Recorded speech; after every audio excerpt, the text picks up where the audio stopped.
దేవుని నామానికి స్తోత్రాలు. మీ అందరికీ నా హృదయపూర్వకమైన వందనాలు, స్తోత్రాలు. కొద్దిసేపు పరిశుద్ధ గ్రంథంలోంచి దేవుని వాక్యాన్ని విన్నాం. ప్రియులరా, ఈ రోజున ఒక మనం విషయాన్ని ధ్యానిద్దాం అనుకుంటున్నాం.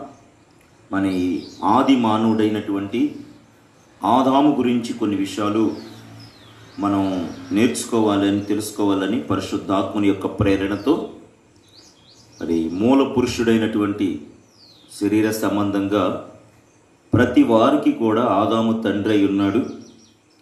ఆది మానవుడైనటువంటి ఆదాము యొక్క మరి ఆదాము ఎడల దేవుని సంకల్పాన్ని, అదేవిధంగా ఆదాము యొక్క విధానాన్ని కొద్దిసేపు ఆదాములో నుంచి కొన్ని మరి మనం నేర్చుకోవలసినటువంటి పాఠాలు, ఆదాము చేసినవి, అదేవిధంగా ఆదాము చెయ్యకూడనివి చేసి తను ఏ విధంగా తన జీవితాన్ని ఇది చేసుకున్నాడు, అసలు ఆదాము ఎడల దేవుని సంకల్పం ఏ విధంగా ఉంది, దేవుని ప్రణాళిక ఏ విధంగా ఉంది అన్న విషయాలు మనం వాక్యపు వెలుగులో నుంచి కొన్ని విషయాలు ధ్యానిద్దాం.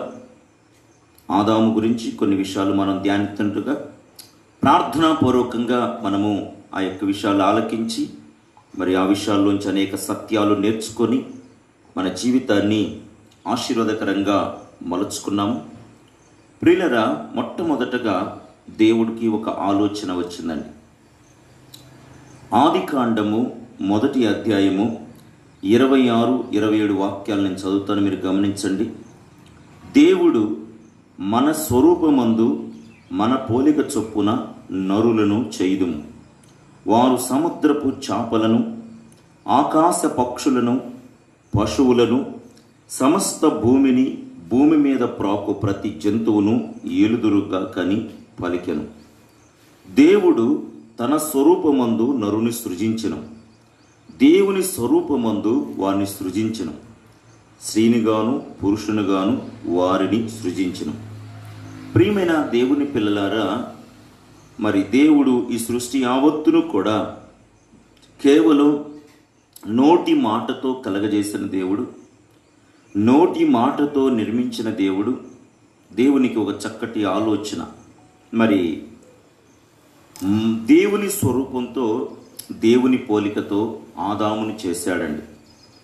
ప్రియులరా, దేవుడు మనం అక్కడ 1వ అధ్యాయం 26, 27 వాక్యాల్లో గమనిస్తే మరి నరుల్ని దేవుడు చేశాడు అని, దేవుడు ఏ విధంగా చేశాడు అన్న విషయాన్ని మనం గమనిస్తే 2వ అధ్యాయం 7వ వాక్యంలో మనకు ఒక మాట కనపడుతుందండి.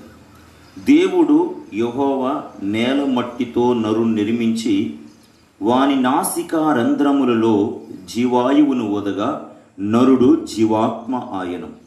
ప్రియమైన దేవుని బిడ్డలారా, ఇక్కడ మరి ఈ వాక్యాన్ని మనం గమనిస్తే నరుడు మరి మా యొక్క నేల మట్టితో వివరణ ఇస్తున్నాడండి. పరిశుద్ధాత్మ దేవుడు ఏ విధంగా మరి దేవుడు ఏర్పాటు చేశాడన్నది.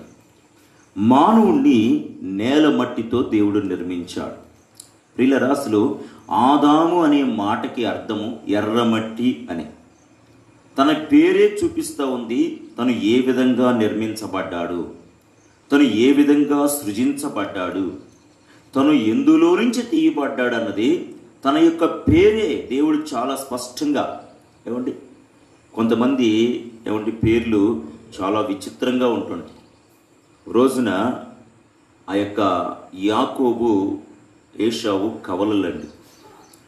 ఆ యొక్క వారు అక్కడ యాకోబుకి పేరు పెడతారు. వారు ఆ గర్భంలోనే పెనుగులాడటం బట్టి అతడు తన యొక్క చర్యలను బట్టి వాళ్ళ తల్లిదండ్రులు పెడతారు మోసగాడు అని. మోసగాడు అని అర్థం ఇచ్చేటట్లుగా యాకోబు అని పేరు పెడతారని.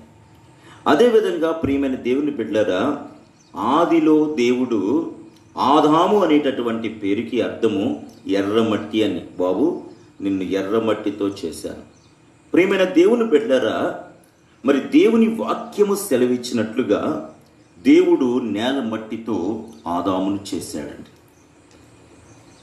ప్రియమైన దేవుని బిడ్డలారా, మన వ్యక్తిగత జీవితంలో కూడా మనమందరం కూడా నేల మట్టితో నిర్మించబడ్డామన్న విషయాన్ని మనం గుర్తుపట్టుకోవాలండి.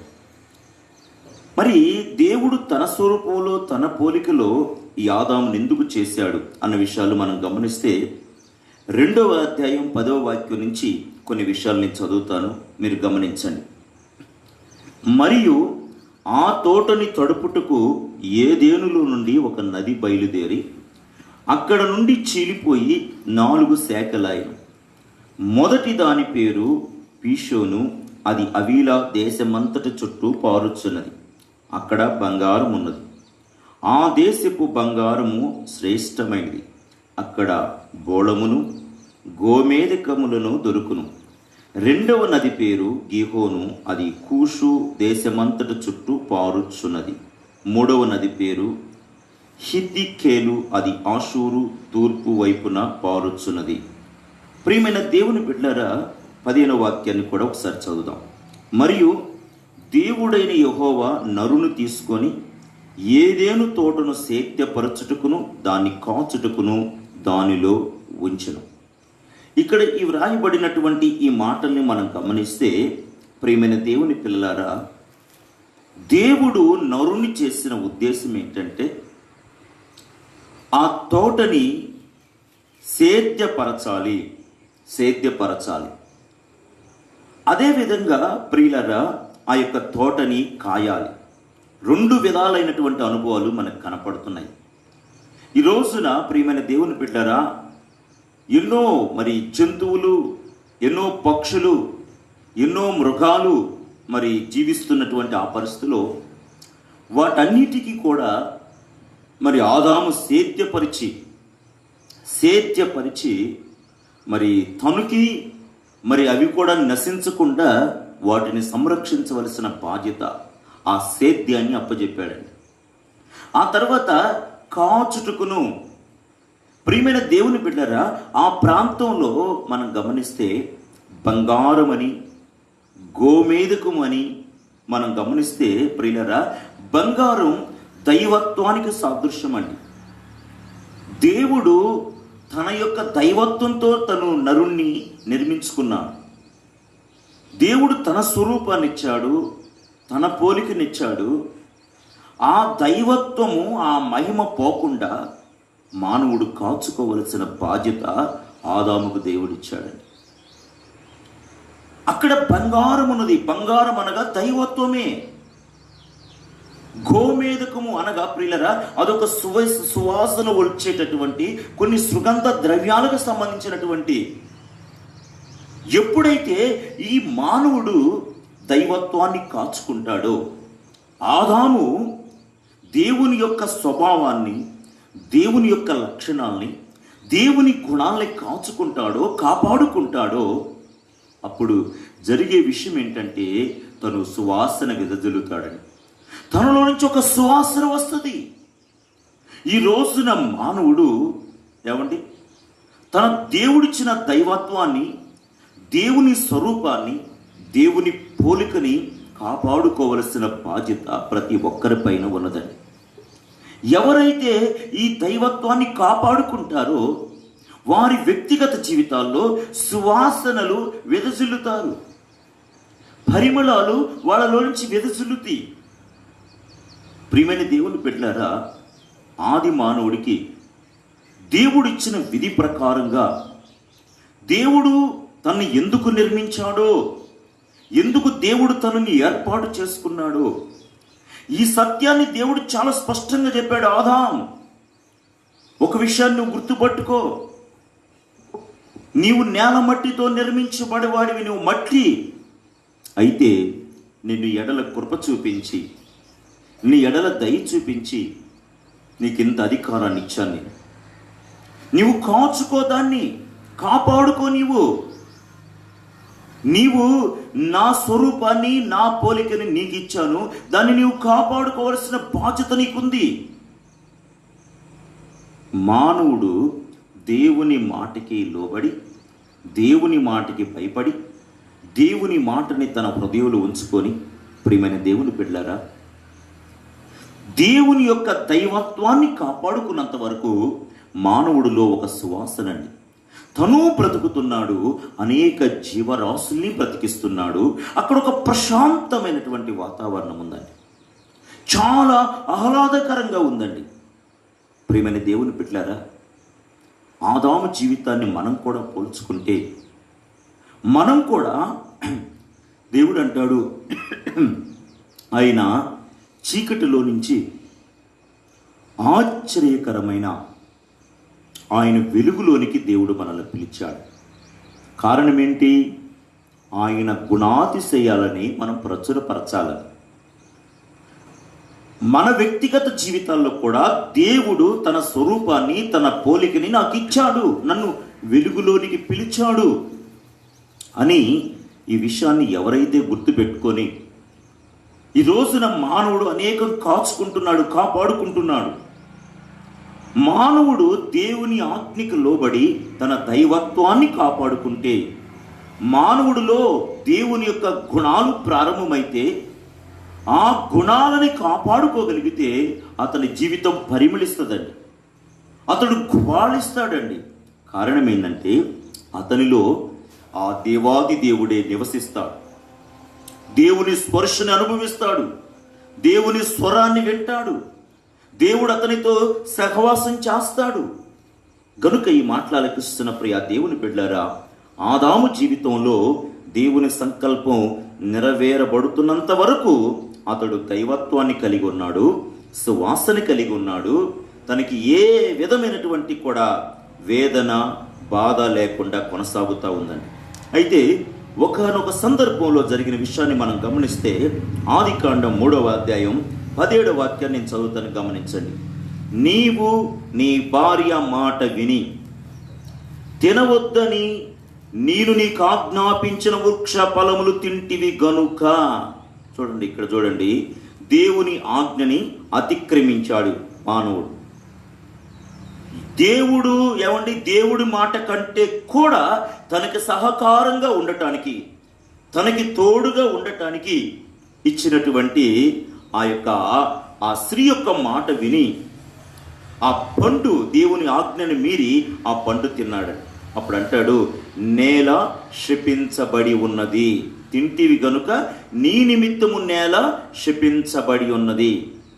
ఎప్పుడైతే ప్రియమైన దేవుని బిడ్డలారా దేవుని యొక్క ఆజ్ఞని అతిక్రమించాడో మానవుడు, దేవుని యొక్క ఆజ్ఞని మీరిపోయాడో, దేవుని కంటే కూడా ఏరే వాళ్ళ మాట వినటం, ఏరే వాళ్ళని ఆజ్ఞగా భావించటం ఈ మానవుల్లో ఎప్పుడైతే ప్రారంభించాడో అతడు శపించబడ్డాడు.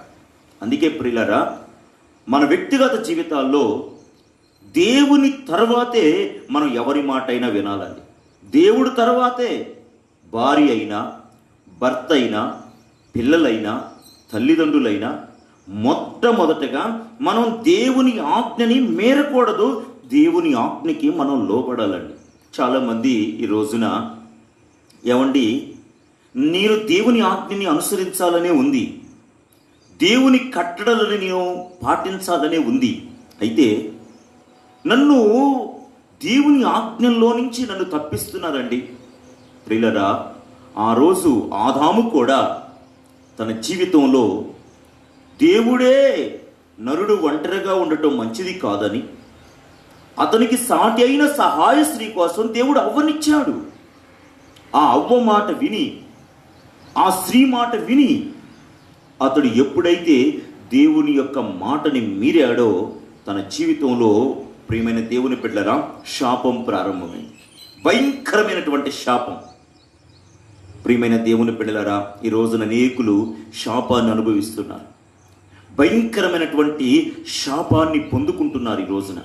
దానికి కారణం ఏంటంటే దేవుని మాటని విన్నా దాని ప్రకారంగా చేయక. ఆ రోజున ఆదాము తన బ్రతుకులో కూడా భయంకరమైనటువంటి శాపాన్ని పొందుకున్నాడండి. ఆ తర్వాత దేవుడు అంటాడు, ప్రయాసతోని నీ బ్రతుకు దినములన్నీ ప్రయాస ప్రారంభమైందని. అంతకుముందు తన జీవితంలో ఎప్పుడైతే దేవుని మాటకి లోబడి ఆ దైవత్వాన్ని కాచుకుంటున్నాడో అతని జీవితంలో ప్రయాస లేదు, చెమట లేదు. ఒక సువాసన వస్తున్న వ్యక్తి ఎప్పుడైతే తన జీవితంలో ప్రయాస ప్రారంభమైందో, ఎప్పుడైతే అతడు ప్రయాసపడతా ఉన్నాడో తన జీవితంలో ప్రియమైన దేవుని బిడ్డలారా భయంకరమైనటువంటి ఆ సువాసన కాత్య దుర్వాసనగా మారిపోయిందని. తన బ్రతుకులో అంత ప్రయాస తన జీవితంలో, తన బ్రతుకు దినములన్నీ కూడా అతడు ప్రయాసపడతా ఉన్నాడు. ఈ రోజున అనేకులు ఏమండి, దేవుడు అందుకే పిలుస్తూ ఉన్నాడు, ప్రయాసపడి భారం మోస్తున్న ప్రజలారా నా యొద్దకు రండి, నేను మీకు విశ్రాంతినిస్తాను అని. ఆ రోజున ఆది మానవుడు దేవునికి దూరం అయిపోయి ప్రయాసపడ్డాడు. దేవునికి దూరం అయిపోయి దేవునితో సహవాసాన్ని కోల్పోయి దేవుని మాట వినకుండా ప్రియమైన దేవుని బిడ్డలారా ఆ వ్యక్తి భయంకరమైనటువంటి ప్రయాసను తెచ్చుకున్నాడు, శ్రమను తెచ్చుకున్నాడు. ఈ రోజున మానవుల జీవితాల్లో కూడా అనేకులు ప్రయాస పడటానికి కారణము ప్రియమైన దేవుని బిడ్డలారా మనకి విశ్రాంతినిస్తున్న ప్రభువు దగ్గరికి రాక. చాలామంది అంటారు, ఏమండి యేసుక్రీస్తు మా కులస్తుల దేవుడు కాదండి, యేసయ్య మా మతస్థుల దేవుడు కాదండి అని. యేసయ్య తెల్లవాళ్ళ దేవుడు అండి. ప్రియమైన దేవుని బిడ్డలారా అందరూ కూడా ఎర్రమట్టే.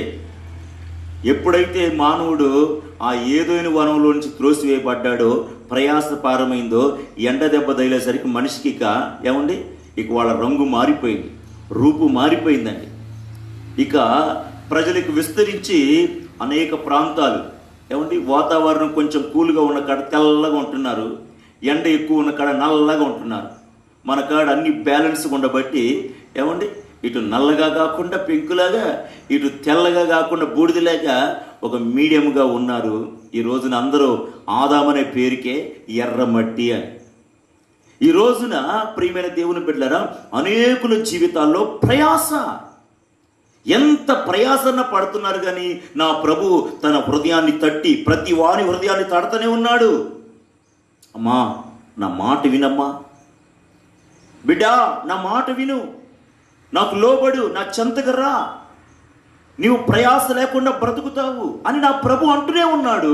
ఈ రోజున మానవుడు ఎంత భారమైనా మోస్తున్నాడు, ఎంత బాధనైనా భరిస్తున్నాడు, ఎంత ప్రయాసైనా పడుతున్నాడు, ఎంత దుర్గంధాలైన విదజిల్లుతా ఉన్నాడు, కానీ ఆ ప్రయాసను తొలగించే ప్రభు దగ్గరికి రాలేకపోతున్నాడు. ఇది ఎంత బాధకరమండి, ఇది ఎంత వేదనకరమండి. ఈ మాటలకిస్తున్న ప్రియ దేవుని బిడ్డ, ఆదాము దేవునికి దూరం అయిపోయేసరికి దేవుని దగ్గర నుంచే వచ్చిందండి శాపం. దేవుని దగ్గర నుంచే వచ్చిందండి ఒక ప్రయాస. దేవునికి దూరమైన ఏ బిడ్డ జీవితంలోనైనా, ఏ వ్యక్తి జీవితంలోనైనా ప్రయాసేనని దేవుని వాక్యం సెలవిస్తుందండి. ప్రయాసే ఫలముగా వస్తుందని. ఆ తర్వాత 18వ వాక్యాన్ని మనం చూస్తే ప్రియమైన దేవుని బిడ్డలారా, అది ముండ్ల తుప్పలను గచ్చ పొదలను నీకు మొలిపించును, పొలములోని పంట తిందువు. ప్రియమైన దేవుని బిడ్డలారా చూడండి, అతని జీవితంలో ముళ్ళు ప్రారంభమైనాయండి. ముళ్ళు ఈ రోజున ప్రియమైన దేవుని బిడ్డలారా, ముళ్ళు అంటే అది శరీరాన్ని గాయపరుస్తుందండి, మనసుని ప్రాణాత్మ శరీరాలను విలవిల చేస్తుంది. ఈ రోజున చాలామంది కొంతమంది ఆ పిల్లలే వాళ్ళకి ముళ్ళుగా ఉంటారండి, పొడుస్తూ ఉంటుంటారండి. కొంతమంది తల్లిదండ్రులే పిల్లలకు ముళ్ళుగా ఉంటారు. కొంతమంది భార్యే భర్తకు ఒక ముళ్ళుగా ఏడుస్తూ ఉంటుంటారండి. ఈ రోజున భార్యను బట్టి ఏడ్చే భర్తలు ఎంతోమంది ఉన్నారు, భర్తలను బట్టి ఏడ్చే భార్యలు ఎంతమంది ఉన్నారు. ఒక ముళ్ళు ఈ రోజున దేవుడు అంటున్నాడు, ఆ ముళ్ళు గచ్చ పొదలు మొలిపిస్తూ ఉంటుంటుంది. కారణం ఏంటంటే ఆదిలో మానవుడు తను కాచుకోనందునే, దైవత్వాన్ని కాచుకోనందునే తన బ్రతుకులో భయంకరమైన ఒక ముళ్ళు ప్రారంభమైనవి. ఈ మాటలకిస్తున్న ప్రియ దేవుని బిడ్డలారా, మన వ్యక్తిగత జీవితాల్లో ఒక చిన్న ముళ్ళు గుచ్చుకుంటే చాలండి, అరికాల్లో నడి నెత్తిలోనికి అబ్బా అంటారు, ఆ కళ్ళలోంచి దర నీళ్ళు వచ్చేస్తూ ఉంటుంది. ప్రియమైన దేవుని బిడ్డలారా, మన వ్యక్తిగత జీవితాల్లో ఈ ముళ్ళలన్నీ తొలగించాలి అంటే మన ప్రభు మనం శాప విమోచన పొందాలని, మన శాప విమోచన చేయటం కోసం శిలువ మీద వేలాడే ప్రతి ఒక్కడు కూడా శాపాన్ని పొందుకున్నవాడని. ప్రియమైన దేవుని బిడ్డలారా, మన ముళ్ళు తొలగించడం కోసం, మన శాపాన్ని తొలగించడం కోసం యేసయ్య శిలువ మానుపై వేలాడాడు. ఆయన తలకి ముళ్ళ కిరీటం. ఏమండి, మన ముళ్ళుని విరచటం కోసం ఆ ముళ్ళు ఆయన భరించాడండి. ఒకడు యేసయ్య. ఏమండి, అందరూ ఆయన రాజు అండి. అందరూ రాజులు బంగారపు కిరీటాలు, వజ్రాలు, వైడూర్యాలతో ఉన్న కిరీటాలు పెట్టుకుంటుంటే మన రాజు నా ప్రజల యొక్క ముళ్ళని విరచాలి అని నీకోసం నా కోసం ఏమండి ఆయన ఏం చేశాడంటే అలాగ ముళ్ళ కిరీటాన్ని పెట్టారండి. ఒక దుండుగుడు ఒక మూర్ఖుడు వచ్చి అలాగా ఆ ముళ్ళ కిరీటం మీద కొడితే ఆ ముళ్ళు ఇంచుమించుగా 2.5 అంగుళాలు లోతండి. 2.5 అంగుళాలు పొడుగున్నటువంటి ఆ మేకులు ఒక్కసారిగా ఆయన కణతల్లోకి, ఆయన కళ్ళల్లోకి అలాగ దిగిపోయినాయండి. మానవుడు ముళ్ళతో ఎంత వేదన చెందుతున్నాడు, ఎంత బాధపడుతున్నారో. ఒకవేళ అనారోగ్యం అనే ఒక ముళ్ళు, అప్పులు, సమస్య అనే ఒక ముళ్ళు, ఏమండి అవమానాలు అనేటటువంటి ఒక ముళ్ళు, ఎలాంటి ముళ్ళులైనా నా యేసయ్య విరిచేస్తాడు. ఆ రోజున మానవుడు ఏమండి తన జీవితంలో ఇలాంటి దేవునికి దూరం అయిపోయేసరికి, తన అజ్ఞానంగా ప్రవర్తించేసరికి ఈ ముళ్ళు ప్రారంభమైనది. ఆ తర్వాత మనం గమనిస్తే ఆదికాండం 3వ అధ్యాయం 19వ వాక్యంలో, నీవు నేలకు తిరుగు చేరే వరకు నీ ముఖపు చెమట కాచి ఆహారం తిందువు, అనగా నేల నుండి నీవు తీయబడితివి గనుక మొన్నే గనుక తిరిగి మొన్నైపోదు అని చెప్పాను. ప్రియమైన దేవుని బిడ్డలారా, చూడండి, ఆ తర్వాత మానవుడికి ఏమొచ్చేసిందంటే మరణం వచ్చేసిందండి. దేవుడు అంటాడు, నీవు నీ వ్యక్తిగత జీవితంలో మరలా నీవు మొన్నైపోతావు అంటే, ప్రియమైన దేవుని బిడ్డలారా, ఆ తన బ్రతుకు దినములో తన జీవితంలో ఇక మరణం వచ్చేసిందండి. మనం 5వ అధ్యాయం మనం 4-5 వాక్యాలు చూస్తే, షేతుని కనిన తర్వాత ఆదాము బ్రతికిన దినములు 800 ఏళ్ళు, అతడు కుమారును కుమార్తెలను కనెను. ఆదాము బ్రతికిన దినములన్నీ 930 ఏళ్ళు, అప్పుడు అతడు మృతి పొందెను. ప్రియమైన దేవుని బిడ్డలారా, తన వ్యక్తిగత జీవితాల్లో 930 ఏళ్ళు ఆదాము బ్రతికాడండి. తన బ్రతుకులో ప్రియమైన దేవుని బిడ్డలారా, దేవుడితో ఎంతకాలం జీవించాడో కానీ దేవుడితో జీవించినప్పుడు ఆయనకి ప్రయాస లేదండి. దేవుడితో జీవించినప్పుడు అతనికి ముళ్ళు లేవండి. దేవుడితో జీవించినప్పుడు అతనికి శాపం లేదండి. ఎప్పుడైతే తను దేవునికి ఎడబాటాడో ఇంచుమించుగా 930 సంవత్సరాలు బ్రతికాడు. ప్రయాసతోనే బ్రతికాడు, వేదనతోనే బ్రతికాడు, ముళ్ళతోనే బ్రతికాడు. ప్రియమైన దేవుని బిడ్డలారా, మన ఆది మానవుడైనటువంటి ఆదాములో నుంచి మనం ఒక పాఠం నేర్చుకోవాలి. ప్రియమైన దేవుని బిడ్డలారా, ఆదాము తన జీవితంలో ఇన్ని సంవత్సరాలు కూడా ఇంతటి ప్రయాసతో, ముళ్ళతో, శాపంతో ఆ తర్వాత మరణాన్ని ఎందుకు ఏలుబడి చేశాడు అని మనం గమనిస్తే, ప్రియమైన దేవుని బిడ్డలారా, ఆదాములో ఉన్నటువంటి ఆ బలహీనతలు మనలో లేకుండా, ప్రియమైన దేవుని బిడ్డలారా, ఆ ప్రేమ కలిగిన దేవుడు ప్రేమకు ఎందుకు ఆదాము దూరం అయిపోయాడంటే, ఆదామును గురించినటువంటి భక్తులు పరిశుద్ధాత్మ ద్వారాగా దేవుడు రాయించాడండి. ఆదాము ఎలాంటి లోటుపాట్లు చేశాడు అన్నది. ఆదాము యొక్క జీవిత విధానాన్ని పరిశుద్ధ గ్రంథంలోంచి మనం కొన్ని విషయాలు మనం ధ్యానిద్దాం. రోమీయులకు రాసిన పత్రిక 5వ అధ్యాయము 14వ వాక్యాన్ని మనం గమనిస్తే, అయినను ఆదాము చేసిన అతిక్రమము బోలి పాపము చెయ్యి వారి మీద కూడా ఆదాము మొలుకొని మోషే వరకు మరణ వేలను. ఆదాము రాబోవానికి గురితై ఉండెను. ఆదాము ఏం చేశాడో తెలుసండి? తను ఆజ్ఞని అతిక్రమించాడు. ఆదాము ఆజ్ఞని అతిక్రమించాడు. తన యొక్క శాపానికి, తన యొక్క ప్రయాసకి, తన ముళ్ళు అనుభవించడానికి, తను మరణాన్ని పొందుకోవటానికి కారణం ఏంటంటే ఆదాము ఆజ్ఞని అతిక్రమించాడండి. ప్రియమైన దేవుని బిడ్డలారా, దేవుని వాక్యం ఇలాగా సెలవిస్తూ ఉంది. ఏమండి, చాలామంది అంటారు, నేను అది చేయట్లేదండి, ఇది చేయట్లేదండి, నేను అబద్ధాలు ఆడట్లేదండి, మోసాలు చేయట్లేదండి, వ్యభిచారం చేయట్లేదండి, నేను కూడా పాపినేనా? ప్రియులరా, దేవుని ఆజ్ఞని అతిక్రమించిన ప్రతి వాడు కూడా, దేవుడు మానవుడికి ఒక ఆజ్ఞ ఇచ్చాడు. ఆజ్ఞని మనం కొంతమంది పిల్లలు తల్లిదండ్రులు మాట వినరండి. విన్నప్పుడు అది ఏమవుతుంది? ఆజ్ఞ ప్రభు అంటుండే ఆజ్ఞ, పిల్లలారా మీ తల్లిదండ్రులకు లోబడి ఉండండి. కొంతమంది భర్త భార్యను ప్రేమించడండి. దేవుడు అంటాడు, పురుషులారా మీ భర్తని ప్రేమించండి, పురుషులారా మీ భార్యని ప్రేమించండి.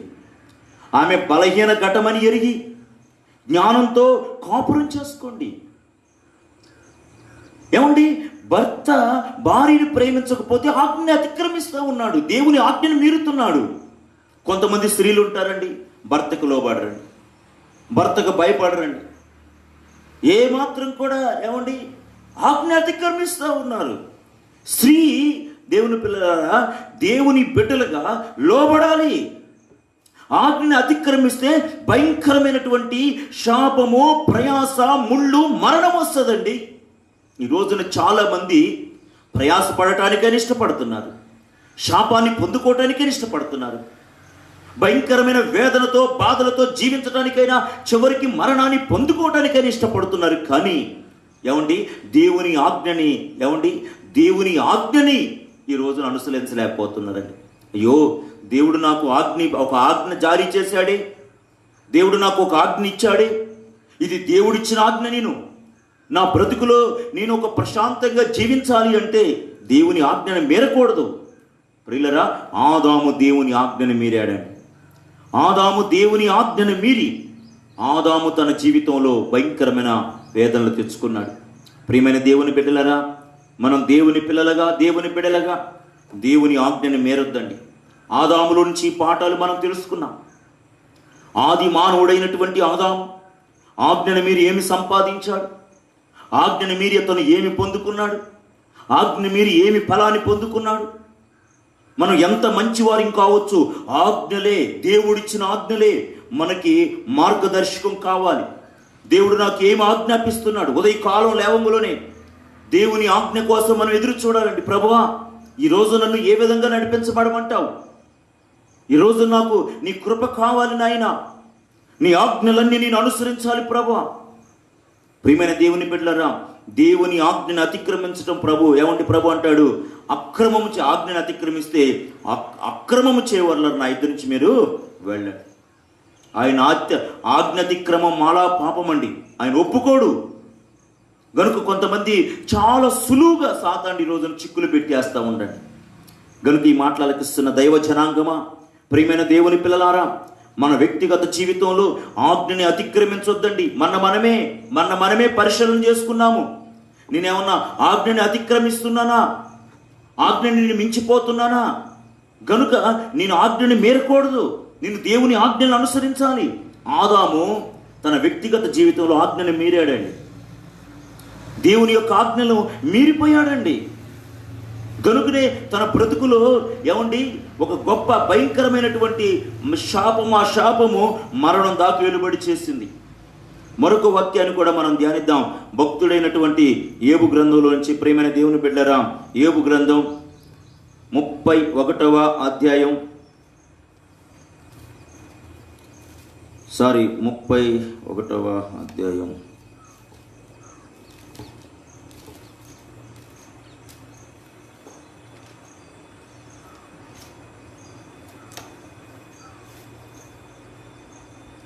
స్తోత్రం. కనుక ప్రియమైన దేవుని బిడ్డలారా, మన వ్యక్తిగత జీవితాల్లో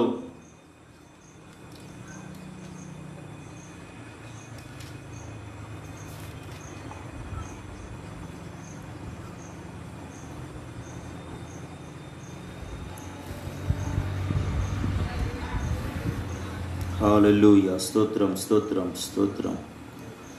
యేసు రక్తమే, రక్తం. ప్రియమైన దేవుని బిడ్డలారా, మనం యోబు గ్రంథంలో ఒక విషయాన్ని భక్తుడైన యోబు చాలా స్పష్టంగా రాస్తాడండి. తడు యోబు చేసినటువంటి పని ఏంటంటే, తన పాపాన్ని తన ఎదలో దాచుకోవటం వల్ల తన వ్యక్తిగత జీవితంలో జీవితంలో శ్రమ పొందుకున్నాడండి. యోబు రాసినటువంటి గ్రంథం, పరిశుద్ధ గ్రంథంలోంచి మనం చూద్దాం. ప్రియమైన దేవుని బిడ్డలారా, 31వ అధ్యాయం. హల్లెలూయా, స్తోత్రం. చదవండి, ఒకసారి చదవండి. 31, 33వ వాక్యం. 31, 33 వాక్యం నేను చదువుతాను, మీరు గమనించండి. ఆదాము చేసినట్లు నా దోషములు దాచిపెట్టుకొని. చూడండి ప్రియులరా, ఆదాము చేసింది ఏంటంటే తను చేసినటువంటి దోషాన్ని దాచిపెట్టుకున్నాడు, తన హృదయంలోనే దాచిపెట్టుకున్నాడు. అందుకే ప్రభు అంటాడు, ప్రియమైన దేవుని బిడ్డలారా, అక్రమము చేసేవాడు వర్ధిల్లడు, వాటిని ఒప్పుకొని విడిచిపెట్టేవాడు కనికరాన్ని పొందుతాడు. ఆదాము చేసినటువంటి విషయం ఏంటంటే తన జీవితంలో, ప్రియమైన దేవుని బిడ్డలారా, తను తప్పు చేశాడు, పాపం చేశాడు, దాచిపెట్టుకున్నాడండి, దాక్కుంటున్నాడు దేవుడి రాంగులోనే. దేవుడికి తెలవుందండి, ఆదాము ఎక్కడంటే నేను దాక్కున్నానయ్యా అంటున్నాడు. మరి ఏంటి ఆదాము ఇలా చేసావు అంటే, ప్రియమైన దేవుని బిడ్డలారా, తర్వాత అంటాడు, నీవు నాకు ఇచ్చిన ఈ స్త్రీయే చేసింది అంటాడు. ఏమండి, అయ్యో నేను దేవుని మహిమని పోగొట్టుకున్నానే, దేవుని ఆజ్ఞని మీరానే, నేను పాపం చేశానే, నేను తప్పు చేశానే, ప్రభువా నన్ను క్షమించు ప్రభువా అని చెప్పేసి ఏమంటే చెట్లు చాటుకి పుట్ల చాటుకు పోకుంటే ఆయన పాదాల చెంత పడిపోతే దేవుడు కనికరించడండి. దేవుడు ఈ రోజున చాలామంది ఏమండి దేవుడు అంటాడు, ఏమండి ఆయన మన వ్యక్తిగత జీవితాల్లో ప్రియమైన దేవుని బిడ్డలారా, పాపము మన వ్యక్తిగత జీవితాల్లో అతిక్రమములు చేసేవాడు వర్ధిల్లడు, వాటిని ఒప్పుకొని విడిచిపెట్టేవాడు కనికరాన్ని పొందుతాడు. మన వ్యక్తిగత జీవితాల్లో ఆదాము చేసింది ఏంటంటే తన పాపాన్ని తన హృదయంలో దాచుకున్నాడు, తన హృదయంలోనే పెట్టుకున్నాడు అండి. కొంతమంది చేసినటువంటి పాపాన్ని ఏమండి ఆ పాపం వాళ్ళ ఒక పక్క ఏమండి కుష్టులాగా వాళ్ళ శరీరాన్ని పాడు చేస్తున్నా, దేవుడు ఒక పక్క దర్శిస్తున్నా, వారి పాపాన్ని వారి హృదయంలోనే పెట్టుకుంటారు. ప్రియమైన దేవుని బిడ్డలారా, మన వ్యక్తిగత జీవితాల్లో మనము మన పాపాన్ని హృదయంలో ఉంచుకోకూడదండి. పాపం అనేది అదొక సాతాని ఆత్మ అండి, పాపం అనేది అదొక దుష్టక్రియ అండి. దేవుని వాక్య విధంగా చాలా స్పష్టంగా సెలవిస్తుంది, పాపము గర్భాన్ని దాలిస్తే అది పరిపక్వమైతే మరణాన్ని కంటదండి. గనుక ప్రియమైన దేవుని బిడ్డలారా, ఆదాము చేసింది అదే, తన పాపాన్ని తన హృదయంలో దాచుకున్నాడు, తన హృదయంలోనే దాన్ని దాచుకొని ఏమండి ఇప్పుడు ప్రభు దగ్గరికి వచ్చి, ప్రభువా ఏమండి ఆయన అత్యంత ప్రేమ కలిగిన వాడు కదండి. ఆ రోజున ఆదాము, ప్రభువా నేను తప్పు చేశానయ్యా, నీ ఆజ్ఞని మీరాను ప్రభువా, నేను నీచంగా ప్రవర్తించాను ప్రభు అని ఆయన పశ్చాత్తాపం చెంది ఉంటే మనుగడ మరొక రకంగా ఉండేదేమోనండి. ఈ మాటలు అలికిస్తున్న ప్రియ దేవుని బిడ్డ, నా యేసయ్య ఎంత ఘోర పాపినైనా ఆయన అంటున్నాడు, రండి, మీరు గనుక మీ పాపాన్ని ఒప్పుకుంటే విడిచిపెడితే నా కనికరం మీకు వస్తుంది. ఒక రోజున ప్రియమైన దేవుని బిడ్డలారా, ఒక స్త్రీ వ్యభిచారమందు పట్టబడిందండి. వ్యభిచారం పాపం, పుణ్యం కాదు అది. ఆ తర్వాత అందరూ కూడా ఆ దేశ చట్టాల ప్రకారంగా ఆమెను రాళ్లతో కొట్టాలి, చంపాలని ఉందండి. అందరూ చిన్నవాడు మొదలుకొని పెద్దవాడి వరకు రాళ్ళు తీసుకొని ఆమె వెంట పడుతున్నారండి. తను ఆ పాపము తనకేం చేసిందంటే మరణాన్ని కనబోతూ ఉందండి. ఆమె పరిగెత్తుతూ ఉందండి. ఆమె పరిగెత్తి యేసయ్యని ఆశ్రయించిందండి. ఒక పక్క పాపము తరుముతూ ఉంది, ఆ తర్వాత పరిశుద్ధుడైన ప్రభువుని ఈ పాపం చేరిందండి. పాపం చేరి ఎప్పుడైతే ఆ ప్రభు చెంతకు చేరిందో ఈ పాపాత్మురాలైనటువంటి స్త్రీ, అప్పుడు వాళ్ళు అంటారు, బోధకుడా నీవు గ్రామాలు తిరిగి నువ్వు అనేక మంచి మాటలు చెప్తున్నావు, మరి ఈ పాపాత్మురాలు చేసినటువంటి పనికి ఈ పాపాత్మురాలని రాళ్లతో కొట్టి చంపమని మనకి మోషే చెప్పాడు, దానికి నీవేమంటావు? అప్పుడు నా యేసయ్య ఏమన్నాడంటే, మీలో పాపము లేనివాడు మొదట ఈమె మీద రాయండి అన్నాడు. ప్రియమైన దేవుని బిడ్డలారా, చిన్నవాడు మొదలుకొని పెద్దవాడి వరకు కూడా యేసయ్య ఆ యొక్క వెలుగులో వారి పాపాలు కనపడుతున్నాయి. అంటే వాళ్ళ హృదయంలో వారి పాపాన్ని దాచుకొని అవక్కడ వాళ్ళని పాపి అని తీర్పు తీస్తున్నారండి.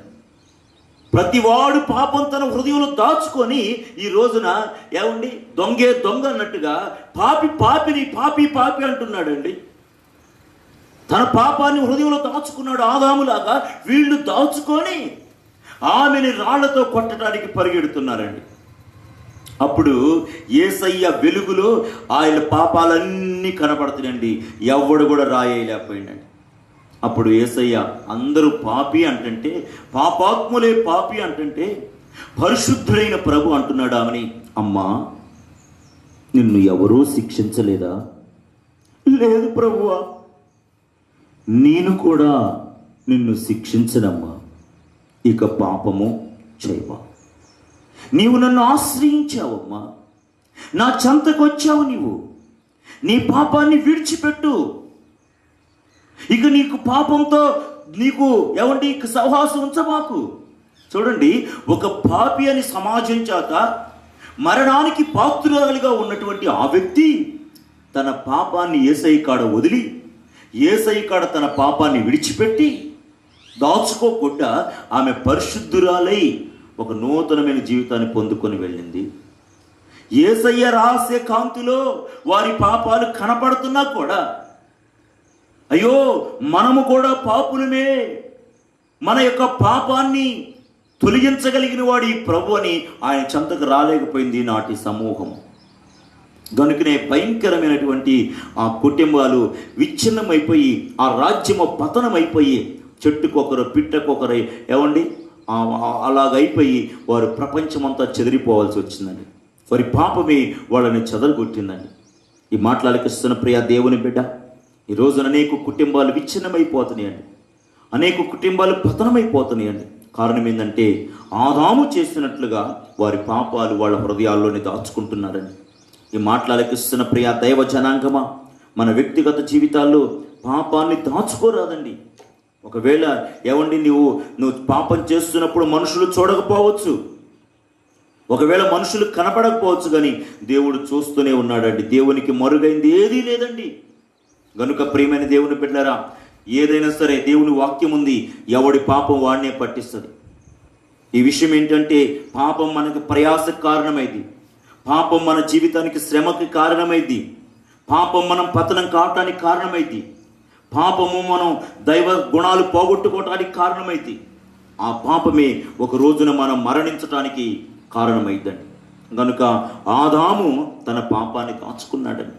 దాచుకొని తన జీవితంలో అంతా వేదనకరంగా తన జీవితాన్ని మార్చుకున్నాడని. మరొక విషయాన్ని కూడా మనం గమనిస్తే, మొదటి కొరింథీయులకు రాసిన పత్రిక 15వ అధ్యాయం ఆదామును గురించి ఈ విషయాలన్నీ పరిశుద్ధాత్మ దేవుడు రాయించాడండి.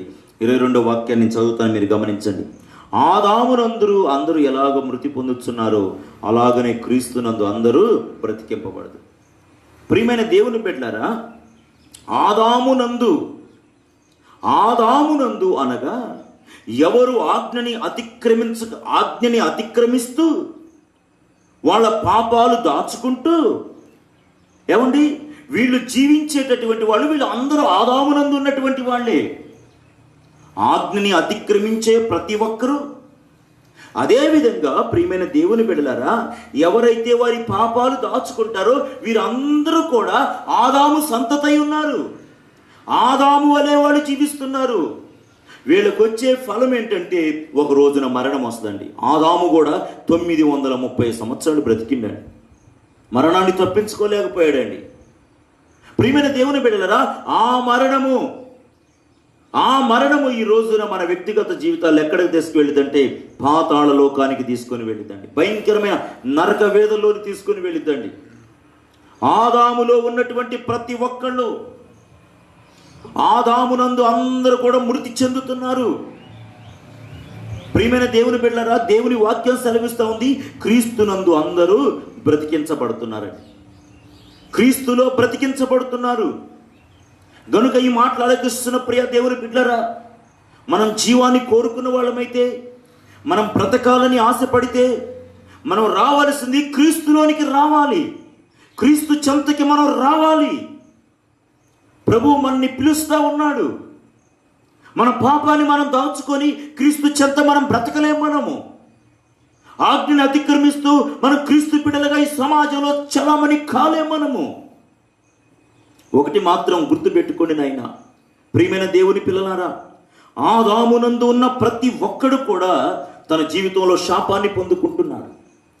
ఆదామునందు ఉన్న ప్రతి వ్యక్తి కూడా ప్రయాసపడుతున్నాడు. ఆదాములో ఉన్న ప్రతి వ్యక్తి కూడా అనేక ముళ్ళు అతన్ని వెంటాడుతున్నాయి. ఆ తర్వాత ఆదామునందున్నటువంటి ప్రతి ఒక్కడు కూడా మరణిస్తున్నాడండి. దేవుడు అంటున్నాడు, క్రీస్తునందు జీవమయ్యింది, క్రీస్తునందు బ్రతికించబడుతున్నారండి. క్రీస్తునందు బ్రతికించబడుతున్నారు. ఈ సత్యాన్ని తెలుసుకున్న వారు క్రీస్తులోనికి రాగలిగితే యేసయ్య రక్తము ప్రతి జన్మ పాపాన్ని, కర్మ పాపాన్ని కడిగిద్దండి. కడగబడిన తర్వాత దేవుడు మనకు ఆజ్ఞాపిస్తాడు. ఆయన తోటలో మనని చేర్చుకొని, ఆయన వనములో చేర్చుకొని, మనకి సమస్త విధములైనటువంటి ఫలభరితంగా మన జీవితాన్ని మార్చి, మనకి కావలసినటువంటి అన్ని ఇచ్చి ప్రభు కొన్ని ఆజ్ఞలే మనకు చెబుతాడండి. కొన్ని ఆజ్ఞలే మనకిస్తాడు, ఎక్కువ ఇవ్వడండి. ఆయన కాడి చాలా సులువైనదండి.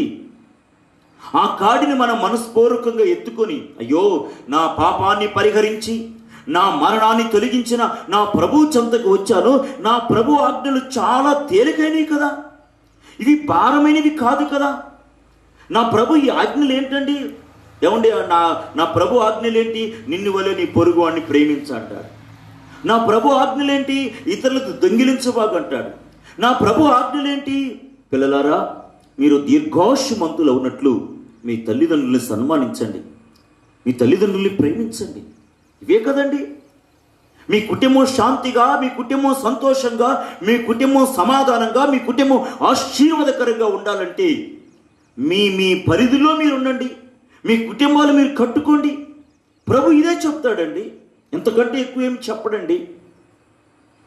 దేవుని ఆజ్ఞలని ఏమండి, ఎవరైతే ప్రియమైన దేవుని బిడ్డలారా, మనము ఆయన బిడ్డలుగా ఆయన చెంతకు వచ్చి మనము దేవుని ఆజ్ఞల్ని పాటిస్తూ, దేవుని ఆజ్ఞల్లో మనం కొనసాగుతూ, అప్పుడు మనలో ఒక దైవ స్వభావం వస్తుందండి, దైవ గుణాలు వస్తాయండి. ఆ దైవ స్వభావాన్ని మనం కాచుకుంటూ, దేవుని ద్వారా వచ్చినటువంటి ఈ దైవ స్వభావం, ఈ దేవుని గుణాలు మనము కోల్పోకుండా అంతం వరకు ఏమండి మన జీవితం ఏమండి ప్రభు త్వరగా రాబోతున్నా ఎంచ దినాల్లో ఉన్నాం మనం, ఇలాంటి దుర్దినాల్లో ఉన్నాం మనం. ఇలాంటి ప్రభు అంటాడు, ఒకడు నా యందు విశ్వసిస్తే వాడు మరణించడు, మరణించినా వాడు పునరుద్ధానమందు జీవిస్తాడు. ఆయన ఆజ్ఞలను అనుసరిస్తున్న మనము, ఆయన ఏమండి మన పాపాలు పరిహరింపబడ్డటువంటి మన జీవితాల్లో, ఆ దైవత్వం కలిగి ఉన్నటువంటి మన జీవితాల్లో క్రీస్తునందు ఉన్న మనము బ్రతికించబడతాము. క్రీస్తులో ఉన్న మనకి మరణ భయం లేదు. ఇక ఆదామునందు ఉన్న వాడికి మరణ భయం ఉంది. దేవుని పిల్లలుగా క్రీస్తునందు ఉన్నటువంటి వాళ్ళకి మరణ భయము మనకి లేదు గనుక ఈ మాట్లాడకిస్తున్న ప్రియ దేవుని బిడ్డలారా, ఆదాములో నుంచి దేవుడు మనకు అనేక పాఠాలు నేర్పుతున్నాడు కదా. ఆదాము దేవుడు, ప్రియమైన దేవుని బిడ్డలారా, అందరు దేవుడు ఈ రోజున ప్రభు చిత్తమైతే మనము పరిశుద్ధ గ్రంథంలోంచి అనేక వ్యక్తుల్లోంచి అనేక పాఠాలు మనం నేర్చుకోవటానికి పరిశుద్ధాత్మ దేవుడు మనల్ని నడిపించబోతున్నాడు. ఆమేన్. ఆదాములో మనం కొన్ని పాఠాలు నేర్చుకోవాలండి. ఆదాములో మనం నేర్చుకోవాల్సింది ఏంటంటే, మన వ్యక్తిగత జీవితంలో మనము ఆజ్ఞని అతిక్రమించకూడదు, మన పాపాలు దాచుకోకూడదు. మనం క్రీస్తునందు ఉండాలండి, క్రీస్తులో ఉండాలి. క్రీస్తుకి ఏమండి, కొంతమంది క్రీస్తుకు సమీపంగా కాదు, లేకపోతే క్రీస్తుకి ఏమండి అలా ఆ పక్క కాదు, కానీ క్రీస్తునందు ఉండాలి, క్రీస్తులో మనం ఉండాలి, క్రీస్తుని ధరించుకున్న వాళ్ళమై ఉండాలి. క్రీస్తుతో మనం ఉన్నప్పుడు ప్రియమైన దేవుని బిడ్డలారా, ఆ రోజు ఆది మానవుడు ఆ ఏదేను వనములో ఆ సర్వశక్తి కలిగిన దేవుడితో, సర్వోన్నతుడైన దేవుడితో ఉన్నప్పుడు తన జీవితంలో ఏ ప్రయాస లేదండి, ఏ ముళ్ళు లేవండి. అసలు భూమి మీద ముళ్ళే మొలిపించల దేవుడు. మానవుడి రోజున తన అవివేక ప్రవర్తనతో అనేక ముళ్ళు, తను తాను గాయపరిచే ముళ్ళును మొలిపింపజేసుకున్నాడు.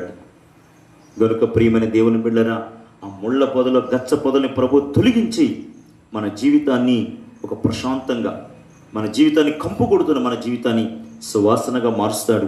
ఆదాములో మనకి చాలా స్పష్టంగా ఏమండి, ఆదాము దేవుడితో ఉన్నప్పుడు తన జీవితం ఎంతో ఆనందంగా ఉంది, ఎంతో జీవంతో ఉన్నాడు. ఎప్పుడైతే దేవునికి దూరం అయిపోయాడో తన జీవితం శాపం అయిపోయింది, తన జీవితంలో ప్రయాస ప్రారంభమైంది, తన జీవితంలో ముళ్ళు వచ్చాయి, ఆ తర్వాత మరణం వచ్చింది.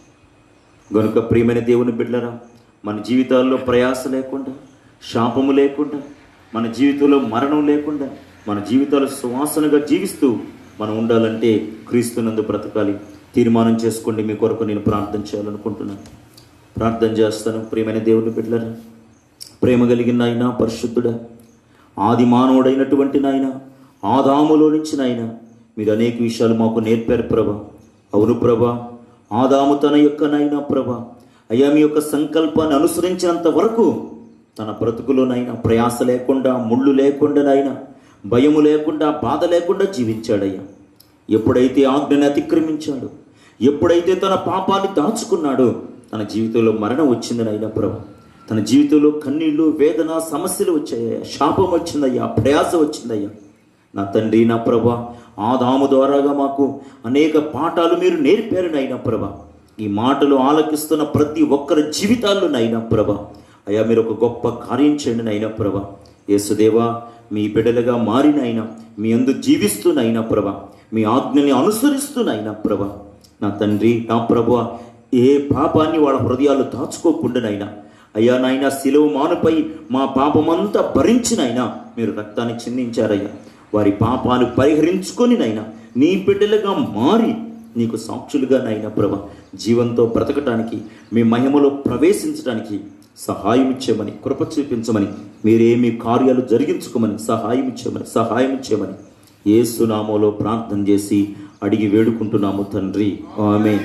తండ్రి అయిన దేవుని ప్రేమ, కుమారుడైన ప్రభువైన యేసుక్రీస్తు కృప, పరిశుద్ధాత్మను సన్నిధి సహవాసం, ఆ త్రియేక దేవుని సన్నిధి ఆయన బిడ్డల సదాకాలం తోడు నడిపించునుగాక. ఆమేన్.